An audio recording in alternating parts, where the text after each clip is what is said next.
Your garden is going to be empty in August, not because of pests, not because of weather, because you planted one round of crops, watched them finish, and had nothing ready to replace them.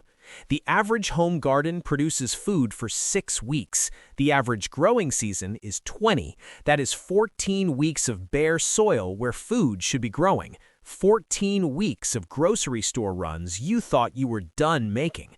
Most gardeners do not know this is happening until August arrives and the beds are empty and the season is already more than half over. The first planting is not the hard part. What you put in the ground after it finishes is. Most gardens fail in August, not May. This is the system that fixes that. Before we get into it, drop a comment right now and tell me how many weeks your garden actually produced food last season. I want to see that number. Here is what is actually happening in most gardens. A gardener plans their spring planting in March. They put tomatoes in May. Lettuce goes in. Beans go in. Everything comes up. June and July look exactly like they are supposed to look. Then August hits. The lettuce bolted in the heat 6 weeks ago and never got replanted. The beans finished and the bed has been sitting bare since mid-July. The tomatoes are still going, but they are the only thing left, and they will be done by late September. When October arrives, the season is over, and the garden produced food for about 6 weeks total out of a 20-week window. This is called the feast or famine cycle. You get 6 tomatoes a day for 3 weeks, and then nothing until next spring. It happens because most planting guides are written around a single harvest, not around how to keep a garden continuously productive. The fix is not planting more. The fix is planting on a system. The system has 3 layers. The first layer is your anchor crops. The second layer is your gap fillers. The third layer is your fast turnover crops. When all 3 are running at the same time, your garden does not have an off-season. It has a handoff. One crop finishes, the next one is already in the ground waiting to take over. That is the entire concept. Here is how to build it. Anchor crops are your slow players. Tomatoes, peppers, winter squash. These take 60 to 90 days from transplant to first harvest, and they will produce for weeks once they get going. You plant anchor crops once per season, and you do not move them. They're the backbone of the garden, the thing everything else gets scheduled around. The mistake most gardeners make is treating anchor crops like the whole plan. They're not. They're the frame. The rest of the system fills in around them. Here is the rule that most people skip. Before any anchor crop goes in the ground, you need to know its end date. A tomato transplanted in May in most zones is done by late September. That's roughly 18 weeks of production. What goes in that bed on week 19? You need to know that answer before week 1. Write it down before you plant. The end date is not a detail. It is the starting point for everything that comes next. If you do not know when your anchor crops finish, you will always be caught off guard when they do, and you will spend 2 weeks figuring out what to plant while the bed sits empty. That 2-week gap is where the 14 lost weeks come from. That calendar on your anchor crops is step 1. Step 2 is making sure the garden bed never sits empty while you wait for the next anchor to come in. That is what gap fillers are for. Gap fillers are your 40 to 55-day crops. Beans, beets, Swiss chard, kale. These go in when an anchor crop finishes or when you have a bed sitting empty between plantings. They are not your headline producers, but they are what keeps the garden from going quiet in the in-between weeks.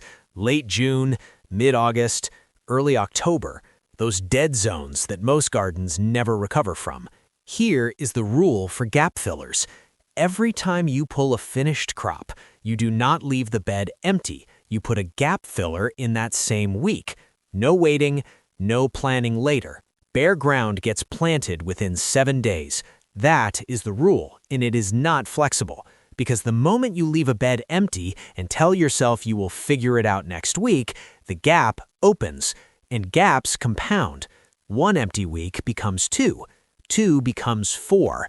By the time you get back to it, the season is moved, and what you wanted to plant is no longer appropriate for the temperatures, and you're starting over from scratch. Gap fillers also act as your safety net when your timing is off. If your succession planting gets delayed by a week or two, a gap filler covers the window and keeps production going while the next wave catches up. Think of gap fillers as the mortar between bricks. The anchor crops are the bricks. The finishing layer are the fast turnover crops. Gap fillers are what holds the structure together when the other two layers have spaces between them. Without them, the whole system develops cracks. Fast turnover crops are your 21 to 35-day producers. Lettuce, radishes, spinach, arugula, baby greens of any kind. These are the crops you replant on a fixed schedule every 2 weeks without exception. Here is exactly how to set this up. Pick one section of your garden. It can be one raised bed, it can be one container, it can be a 4x4 foot corner of an in-ground bed. Dedicate that section entirely to fast turnover crops. Then, set a calendar reminder on your phone right now. Every 14 days, you sow a new round in that section. Not when it feels right, not when you remember. Every 14 days. This single habit will produce more consistent harvests than almost anything else you can do in the garden. Because every 2 weeks, something is ready to harvest, and every 2 weeks, something new is going in. By the time you have run this system for one full growing season, you will have a 20-week harvest window instead of a 6-week one. That is the difference between a garden that supplements your grocery bill and one that actually replaces a meaningful portion of it. Here is how to implement this system right now, even if you are mid-season. Step 1. Look at every bed you currently have planted. For each one, write down what is growing and count forward to when it will be done. Not when you think it will be done, when it actually will be done based on the days to maturity number on the seed packet or the transplant tag. That date is your handoff point. Step 2. Assign each bed to one of the 3 layers. Your slowest, longest producing crops are anchor beds. One section becomes your dedicated fast turnover section. Everything else is gap filler territory. Step 3. Start your fast turnover section today. Not this weekend, today. Sow a round of lettuce or radishes or spinach into that section right now and set your 14-day reminder. Step 4. Look at every anchor crop currently in the ground. Find the one that is closest to finishing. Count back 6 weeks from its end date. That is when you should have started your gap filler for that bed. If that date is already passed, start the gap filler this week anyway. You will not be perfectly timed, but a slightly late gap filler is infinitely better than an empty bed. The goal for the first 4 weeks is not perfection. The goal is to never have a bare bed and to have a fast turnover section cycling on a fixed schedule.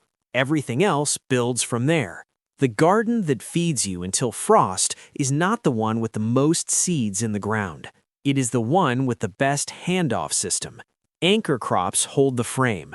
Gap fillers cover the transitions. Fast turnover crops run in the background on a fixed clock. When all 3 are running at once, August looks exactly like June, and October still has food in it. Start with one fast turnover section this week. 14 days from now, you will see exactly why this works. If you enjoyed the video, YouTube thinks you'll really like this next one of mine too. I'll see you over there.